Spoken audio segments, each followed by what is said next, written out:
வணக்கம் ஜெயன். இந்தியா மற்றும் இஸ்ரேல் இந்த உறவு அடுத்தடுத்த கட்டத்தை நோக்கி போயிட்டு இருக்கிறது. பிரதமர் மோடி அவர்களுடைய இஸ்ரேலிய விசிட், நம்ம தொலைக்காட்சிகள் இதை பற்றி அதிகமான டிபேட் நடந்துச்சோ. பாகிஸ்தானில் இதுக்கான டிபேட் பெரிய லெவல் இருந்துச்சு. சைனாவும் இதை கொஞ்சம் ஒத்து கவனிச்சுக்கிட்டு இருக்காங்க. இப்போது இந்த ஹெக்ஸகன் அலையன்ஸ் அப்படின்றது நம்ம ஏற்கனவே சொல்லியிருந்தோம்.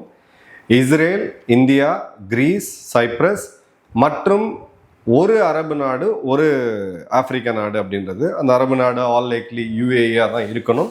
ஏன்னா இந்த ஷியா சுன்னி ரேடிக்கல் ஆக்சஸ்ன்னு சொல்லக்கூடிய இஸ்ரேல் மென்ஷன் பண்ணக்கூடியது ஒன்று ஈரான் பேக்கப் பண்ணக்கூடிய ஹமாஸ், ஹவுத்தி, ஹிஸ்புல்லா, பாலஸ்தீன் ஜிகாத். இன்னொன்று துருக்கி முன்னெடுத்து துருக்கி, சவுதி மற்றும் பாகிஸ்தான் இந்த ஆக்சஸை முறியடிக்கணும் அப்படின்றது தான் ஹெக்ஸகன் ஆஃப் அலையன்ஸ் அப்படின்னு சொல்லியிருந்தாங்க. இதை பாகிஸ்தான் என்ன சொல்கிறாங்க அப்படின்னு பார்த்தீங்கன்னா, இதுக்கு எதிராக பாராளுமன்றத்தில் தீர்மானம் போடுறாங்க. பாகிஸ்தானுடைய முன்னாள் தூதர் பிரதமர் மோடி இஸ்ரேலில் விசிட் பண்ணது மிகவும் ஷேம்ஃபுல், அசிங்கமானதுன்னு சொல்லிட்டு வெக்கக்கேடு அப்படின்னு சொல்லி பேசியிருக்காப்புல. வெக்கமான சூடு சொரணையெல்லாம் பற்றி உலகத்தில் யார் வேணால் பேசலாம், ஆனால் பாகிஸ்தான் பேச முடியுமா அப்படின்ற கேள்வியை நம்ம முன்வைக்கிறோம். ஏன்னா ஒரு இந்திய பிரதமர் இந்தியாவுடைய நலனுக்காக இந்தியாவுடைய வெளியுறவு கொள்கையை பேஸ் பண்ணி இன்னொரு நாட்டுக்கு விசிட் பண்ணுறதுல உனக்கு என்ன பிரச்சனை அப்படின்ற கேள்வி நம்ம கேட்கலாம். பட் இவங்ககிட்ட அதுக்கான பதில் இல்லை. இவங்க என்ன சொல்கிறாங்க அப்படின்னு பார்த்தீங்கன்னா, இந்த ஹெக்ஸகன் ஆஃப் அலையன்ஸ்ன்றது attempt by Israeli leadership to diminish the unity and integrities of the Muslim Ummah. அதாவது முஸ்லீம் நாடுகளுடைய அந்த யூனிட்டியை உடைக்கிறதுக்கு, இஸ்லாமிய நாடுகளுடைய அந்த ஒற்றுமையை உடைக்கிறதுக்கு இஸ்ரேல் செய்யக்கூடிய சதி வேலைன்ட்டு. இஸ்லாமிய நாடுகள் எங்கே ஒன்றா இருக்கிறாங்கன்ற கேள்வியை கேட்டிங்கன்னா உங்களுக்கே தெரியும்.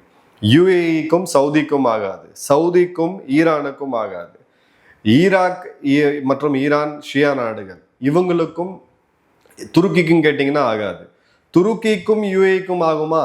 ஆகாது. அதே மாதிரி பார்த்தீங்க அப்படின்னா இந்த பக்கம் பாகிஸ்தானை இப்போ வச்சு செஞ்சுக்கிட்டு இருக்கக்கூடிய நாடு ஆப்கானிஸ்தான், அதுவும் ஒரு இஸ்லாமிய நாடு தான். போன வருடம் பாகிஸ்தான் மேலே ஏவுகணை தாக்குதல் நடத்திய நாடு ஈரான், அதுவும் ஒரு இஸ்லாமிய நாடு தான். ஒரு காலத்தில் இவங்க சொல்லக்கூடிய 2 நேஷன்ஸ் தேரி அதுவே பொய்த்து போச்சு. 1971 பெங்காலிகள் அவங்களுக்குன்னு ஒரு தனி நாடுகள் வேணும்னு கேட்டு பங்களாதேஷை உருவாக்குனாங்க. ஸோ இது எங்கேயுமே இது பாசிபிளாக இல்லை. அப்படின்ற போது இவங்க இந்த மிடில் பவர் அலைன்மெண்ட் அப்படின்றது இன்னைக்கு ஒரு புது ஜியோ பொலிட்டிக்கல் மூவாக எல்லா நாடுகளும் பண்ணும் பொழுது, மிடில் பவராகவும் இல்லாத பிச்சை எடுத்துட்டு இருக்கக்கூடிய ஒரு நாடு தங்கிட்ட இருக்கக்கூடிய அணுவாயத்தை வச்சு எப்படியாவது ஒரு இந்தியாவுக்கு எதிரான ஒரு அலையன்ஸை ஃபார்ம் பண்ணணும்னு சொல்லிட்டு இவங்க இஸ்லாமிக் நாட்டோ பற்றிலாம் ரொம்ப அதிகமாக பேசினாங்க. இன்னைக்கு ஆப்கானிஸ்தான் ஒரு இஸ்லாமிய நாடு, இந்தியாவுடைய உற்ற நண்பன். நம்மளுடைய நாட்டுக்கு அதிகமாக கௌரவங்கள் கொடுத்தது அப்படின்னு பார்த்தீங்கன்னா இன்னைக்கு வளைகுடாவில் இருக்கக்கூடிய இஸ்லாமிய நாடுகள் தான். யுஏஆ இருக்கட்டும், சவுதியா இருக்கட்டும், பஹ்ரைன், ஒமான், ஈஜிப்ட், அடுக்கிக்கிட்டே போகலாம். எல்லா இடங்களுமே பார்த்தீங்கன்னா இந்தியாவுக்கு ரொம்ப ரொம்ப ஒரு நல்ல உறவு இருக்குது. அதே மாதிரி தென்கிழக்கு ஆசியா பக்கம் எடுத்திங்கன்னா அதிகமாக இஸ்லாமியர்கள் அதிகமாக வாழக்கூடிய இந்தோனேஷியா, பிலிப்பைன்ஸ், மலேசியா போன்ற பல நாடுகளோடைய நமக்கு நல்ல உறவு இருக்குது. ஏன்னா வளர்ச்சி, மக்களுடைய வாழ்வாதாரம், பொருளாதாரம், கலாச்சாரம் இதை பேஸ் பண்ணி நம்ம ஒரு ஃபாரின் பாலிசி எடுத்துகிட்டு போகிறோம். பைத்தியக்காரத்தனமான சித்தாந்தத்தை கையில் வச்சுக்கிட்டு உலகத்துக்கு பயங்கரவாதத்தை கொடுத்துக்கிட்டு நம்ம இந்த மாதிரியான பாலிசியை ஃபார்ம் பண்ணல. அப்படி ஒரு வேளை இந்தியா பண்ணியிருந்தா இந்தியாவை எந்த நாடும் கண்டிப்பாக மதிச்சிருக்கக்கூடிய வாய்ப்பே கிடையாது. ஸோ இப்போ இவங்க என்ன பண்ணுறாங்க அப்படின்னு பார்த்தீங்கன்னா, ஒரு கிளியர் கட்டான ஒரு கோபமும் ஒரு பதட்டமும் இவங்களுக்கு தெரியுது. பிரதமர் மோடி அவர்கள் போயிட்டு வந்துட்டாரு. கிட்டத்தட்ட $10 பில்லியன் அளவுக்கான இஸ்ரேலோடைய அதிநவீன ஆயுதங்கள்லாம் அவங்க இந்தியாவுக்கு கொடுக்குறாங்க. இஸ்ரேல் இந்தியா கூட்டா இராணுவ கட்டமைப்பை உருவாக்குறாங்க. அப்போ நமக்கும் இந்தியாவுக்கும் உள்ள கேப் ரொம்ப ரொம்ப அதிகமாயிட்டு இருக்கு. இந்தியாவும் ஆப்கானிஸ்தானும் ரொம்ப நெருங்கி இருக்கிறாங்க இன்னைக்கு. அப்போ 2 நாடுகள் 2 ஃப்ரண்ட் வார் அப்படின்றது ரியலைசேஷன் இருக்கு. நம்ம சொல்லக்கூடிய அந்த 2.5 ஃப்ரண்ட் வார் இப்போ இந்தியா செய்துன்னு அவங்க சொல்றாங்க. பலுச்சிஸ்தானில் இருக்கக்கூடிய இன்சர்ஜென்சி, கைபர் பக்துன்குவாவில் இருக்கக்கூடிய இன்சர்ஜென்சி, சிந்தில் இப்போ ஆரம்பிச்சிருக்கக்கூடிய இன்சர்ஜென்சி, கில்கிட் பால்டிஸ்தானில் இருக்கக்கூடிய மக்கள் போராட்டம், இது எல்லாம் எடுத்து பார்த்தோம் அப்படின்னா இவங்களுக்கு இப்போ இந்த நாடு இருக்குமா இல்லையா அப்படின்ற கேள்விக்குறி அப்படின்றது வந்துருச்சு. இப்போ இந்த இடத்துல பாகிஸ்தானுடைய பிபிபி பார்ட்டியை சேர்ந்த பஷ்வான் முகமது நேற்று பாராளுமன்றத்தில் ஒரு மசோதாவை தாக்கல் செஞ்சு அதன் பிறகு பார்த்தீங்க அப்படின்னா அந்த மசோதாவை எல்லா கட்சிகளும் ஒன்று சேர்ந்து நிறைவேற்றியிருக்காங்க அப்படின்னா எந்த அளவுக்கு இவங்க வந்து பயந்து போயிருக்கிறாங்க அப்படின்றத நம்ம ரொம்ப தெளிவாக பார்க்குறோம். அதே மாதிரி பார்த்தீங்க அப்படின்னா இவங்களுடைய பாராளுமன்றத்தில் அந்த தாக்கல் செய்யப்பட்ட மசோதாவில் இருக்கக்கூடிய வார்த்தைகளை கவனிங்க.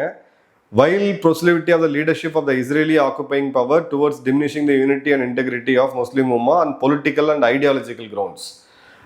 இஸ்லாமிய நாடுகளுடைய அந்த ஒற்றுமையை பொலிட்டிக்கலாக அரசியல் ரீதியாகவும் சித்தாந்த ரீதியாகவும் உடைக்கக்கூடிய முயற்சியில் ஆக்கிரமிப்பாளரான இஸ்ரேல் ஈடுபட்டிருக்குன்ட்டு இதே இஸ்ரேலுடைய அதிபர் பிரதமர் பெஞ்சமின் நெதன்யாஹூ அவர்கள் போர்ட் ஆஃப் பீஸ் மீட்டிங் ஈஜிப்டில் இருக்கும் பொழுது வழிய போய் அவருக்கு டிக்கெட்டை கை கொடுத்து வாலாட்டி எங்கள் வீரர்களை வந்து நான் உங்களுக்கு அனுப்புகிறோம், காசாவில் இருக்கக்கூடிய ஹமாஸை நாங்கள் தட்டி தூக்கிறோம், நீங்கள் ஒரு வீரருக்கு $10,000 கொடுங்கன்னு சொல்லி கேவலமாக போய் நின்னது இதே ஷபாஸ் ஷெரீஃப் தான், அசீம் முனீர் தான். ஸோ இவங்களுக்கு வந்து இஸ்லாமிய நாடுகளுடைய யூனிட்டியோ இல்லை இஸ்லாமியர்களுக்கு பற்றியான கவலையோ எங்கேயுமே கிடையாது. சுயநலம், பணம் சம்பாதிக்கணும், நாட்டை வித்துட்டு இவங்களுடைய ஒரு இராணுவ தளபதி இல்லை ஒரு ஓய்வு பெற்ற மூத்த இராணுவ அதிகாரி ஓய்வு பெற்ற பிறகு எவனா ஒருத்தன் பாகிஸ்தானில் இருக்கானு பார்த்தீங்கன்னா கண்டிப்பாக கிடையாது. பணத்தை எல்லாத்தையும் சுரண்டிட்டு யூகேலையோ இல்லை அமெரிக்காலையோ இல்லை கனடாலையோ இருப்பாங்க. அவங்களுடைய பசங்கள்லாம் செல்வந்தர்களாக இருப்பாங்க. அவங்களுக்கு எந்த இஸ்லாமிய சட்டமும் பொருந்தாது. அவங்க மாடர்ன் லைஃப் வாழ்வாங்க. ஆனால் மக்களை, சொந்த நாட்டு மக்களை முட்டாளாக்கி அங்கே இருக்கக்கூடிய வளங்களை சுரண்டுறது மட்டும்தான் அவங்க இராணுவத்தோடைய கோட்பாடு. இப்போ இந்த இடத்துல இந்த அலையன்ஸுக்கு எதிராக நாங்கள் வந்து எங்களுடைய பாதுகாப்பை சீர்படுத்துவோம், நாங்களும் பல அலையன்ஸுக்குள்ளே போவோம் அப்படின்னு சொல்லி இப்போ அவசரமாக தென்கிழக்கு ஆசிய நாடுகள்கிட்ட, மலேசியா போன்ற நாடுகள்கிட்ட இவங்க பேசிகிட்டு இருக்காங்க. ஏற்கனவே மலேசியா இவங்களை வந்து வைக்க வேண்டிய இடத்துல வச்சாங்க, கிளம்புங்க அப்படின்றது தான் அவங்களுடைய வார்த்தை. இங்கே வந்து இதெல்லாம் பேசாதீங்க, எங்களுக்கு வந்து ஒரு எல்லா மக்களும் ஒன்றா வாழக்கூடிய, இணக்கமாக வாழக்கூடிய ஒரு நாடு மலேசியா அப்படின்னு சொல்லி ஓப்பனாகவே பேசியிருந்தாங்க மலேசியர்கள். ஸோ அந்த வகையில் பார்த்தீங்க அப்படின்னா எப்படியாவது ஒரு டெஸ்பிரேஷன் உங்களுக்கு கிளியராக தெரிஞ்சிருச்சு. ஏன்னா இந்தியா இது நாள் வரைக்கும் சார்பு எடுத்தது கிடையாது. இப்போ ஐடியாலஜிக்கல் கிரவுண்ட்ஸில், பொலிட்டிக்கல் கிரவுண்ட்ஸில் இந்தியா தெளிவாக ஒரு சார்பு எடுத்து போகிறாங்க. இப்போ இந்த பாகிஸ்தானுடைய மிக முக்கியமான நாளேடான டானில் பார்த்தீங்க அப்படின்னா இவங்க வந்து ஒரு பாராளுமன்றத்தில் இவங்க என்ன பேசினாங்க, என்ன மசோதாவை தாக்கல் செஞ்சாங்கன்றதை பார்க்குறாங்க. இதில் ஆக்குபைட் பாலஸ்தீன் தெரியும், ஆக்கிரமிக்கப்பட்ட பாலஸ்தீன் பகுதிகளில் இன்க்ளூடிங் ஹோலி சைட்ஸ், அங்கே இருக்கக்கூடிய புனித தலங்கள் மற்றும் புது அட்மினிஸ்ட்ரேட்டிவ் ரியாலிட்டிஸ், இது எல்லாமே வந்து இஸ்ரேல் தன்னோட பக்கம் எடுக்கிறன்னு பார்க்குறாங்க. பாலஸ்தீனர்களை அங்கே வந்து வெளியேற்றணும்னு பார்க்குறாங்க. இந்த இடத்துல இந்த பாராளுமன்றம் அப்படின்றது இஸ்ரேல் இராணுவத்தோடைய முழு பின்வாங்கலையும், அதே மாதிரி பார்த்தீங்கன்னா காசாவில் இருக்கக்கூடிய பாலஸ்தீனியர்களுக்கு மனிதாபிமான உதவிகளை தங்கு தடையின்றி கொடுக்கவும், அதே மாதிரி ஐநாவுடைய ரிலீஃப் அண்ட் ஒர்க் ஏஜென்சி பாலஸ்தீனோடைய ரெஃப்யூஜிஸ்க்கு ஒர்க் பண்ணவும், பிறகு அந்த காசாவை மீண்டும் கட்டமைக்கிறதுக்கான இடத்துல நாங்கள் வந்து ஒன்றா உறுதிமொழி எடுக்கிறோம் அப்படின்னு சொல்லிட்டு, அதே மாதிரி பார்த்தீங்க அப்படின்னா பாலஸ்தீன் மக்களுக்கான சுயமரியாதை மற்றும் அவங்களுக்கு தேவையான சுதந்திரத்துக்கு நாங்கள் சப்போர்ட் பண்ணுறோம் அப்படின்னு சொல்லி 1967 இருந்த அந்த எல்லை கோட்டை மீண்டும் இது பண்ணணும்னு சொல்லிட்டு பார்த்தீங்கன்னா, அதே மாதிரி அல் குத்ஸ் மற்றும் அல் ஷரீஃபை இதோட தலைநகரமாக இருக்குன்ட்டு இது எல்லாமே பழைய முந்தை அப்படின்றத பார்க்குறோம். இந்தியா 2015க்கு பிறகு பார்த்தீங்க அப்படின்னா கிட்டத்தட்ட நம்ம பாலஸ்தீன் மக்களுக்கு கொடுக்கக்கூடிய மனிதாபிமான விதிகளை கிட்டத்தட்ட 5 மடங்கு நம்ம அதிகமாக்கியிருக்கோம். 3லிருந்து 5 மடங்கு அதிகமாகிருக்கு. எவ்ரி இயர் இதுக்கான பட்ஜெட் இந்த வருஷமும் பார்த்தீங்கன்னா அதுக்குண்டான பட்ஜெட்டை நம்ம ஒதுக்கி இருக்கிறோம். பாலஸ்தீன் மக்களுக்கு பல மருத்துவ வசதிகளை இந்தியா செஞ்சு கொடுத்துக்கிட்டு இருக்கு. இப்போவும் இஸ்ரேல் பயணத்தில் 2 ஸ்டேட் தியரியை தான் இந்தியா அன்னைக்கு நேரு அவருடைய காலத்திலேருந்து இப்போ இருக்கக்கூடிய மோடி அவர்கள் தலைமை வரைக்கும் ஒரு விஷயத்தில் இந்தியா தெளிவாக இருக்குது. பாலஸ்தீனுக்கு தனி நாடு இருக்கணும், இஸ்ரேலுக்கு தனி நாடு இருக்கணும், 2 பேரும் ஒன்றா இருக்கணும். நீங்கள் ஒருத்தருக்கு ஒருத்தர் சண்டை போட்டுக்கிட்டு அதே மாதிரி நீங்கள் வந்து ஒரு நாடு இன்னொரு நாடு இருக்கவே கூடாதுன்னு நினைக்கக்கூடாது. 2 ஸ்டேட் சொல்யூஷனை தான் இந்தியா எப்பயுமே இருக்காங்க.